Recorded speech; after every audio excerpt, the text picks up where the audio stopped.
മേടക്കൂറുകാർക്ക് വർഷാരംഭത്തിൽ ചിങ്ങമാസത്തിൽ വ്യാഴം 4-ലാണ്, ശനി 12-ാം ഭാവത്തിലും കേതു 5-ാം ഭാവത്തിലും രാഹു 11-ാം ഭാവത്തിലുമാണ് സഞ്ചരിക്കുന്നത്.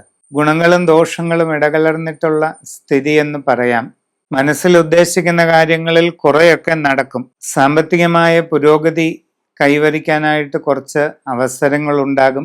നിങ്ങളുടെ തൊഴിൽ രംഗത്ത് അനുകൂലമായ മാറ്റങ്ങൾക്ക് സാധ്യതയുണ്ട്.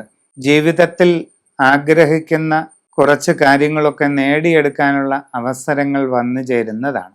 സ്വന്തമായി തൊഴിലുകൾ പല മേഖലയിൽ ചെയ്യുന്നവർക്കും ഗുണങ്ങൾ ഉണ്ടാകും. കർമ്മരംഗത്ത് നേട്ടങ്ങൾ കൈവരിക്കാനുള്ള അവസരം ലഭിക്കും. കുട്ടികളുടെ പഠനകാര്യത്തിലും പുരോഗതി ഉണ്ടാകാനുള്ള സാധ്യത കാണുന്നുണ്ട്. നിങ്ങൾക്ക് പ്രതീക്ഷിക്കാത്ത രീതിയിലുള്ള ചില അനുഭവങ്ങൾ ചില സാഹചര്യങ്ങളിൽ ഉണ്ടാകാം. ആരോഗ്യകാര്യങ്ങളിൽ പ്രത്യേകം ശ്രദ്ധ ഉണ്ടായിരിക്കുന്നത് നല്ലതാണ്.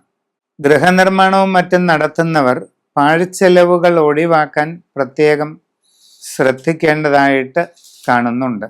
പരീക്ഷകളിലും ഇൻ്റർവ്യൂകളിലും തയ്യാറെടുപ്പുകൾ നടത്തിക്കൊണ്ടിരിക്കുന്നവർ കൂടുതൽ ഗൗരവത്തോടുകൂടി അതാത് കാര്യങ്ങളിൽ പരിശ്രമം തുടരേണ്ടതാണ്. വിദേശ രാജ്യങ്ങളിൽ പോകാൻ ശ്രമം നടത്തുന്നവർ അങ്ങനെയുള്ള ശ്രമങ്ങളിൽ സാമ്പത്തിക നഷ്ടങ്ങളോ മറ്റ് പോരായ്മകളോ ഉണ്ടാകാതെ പ്രത്യേകം സൂക്ഷിക്കേണ്ടതും ആണ്.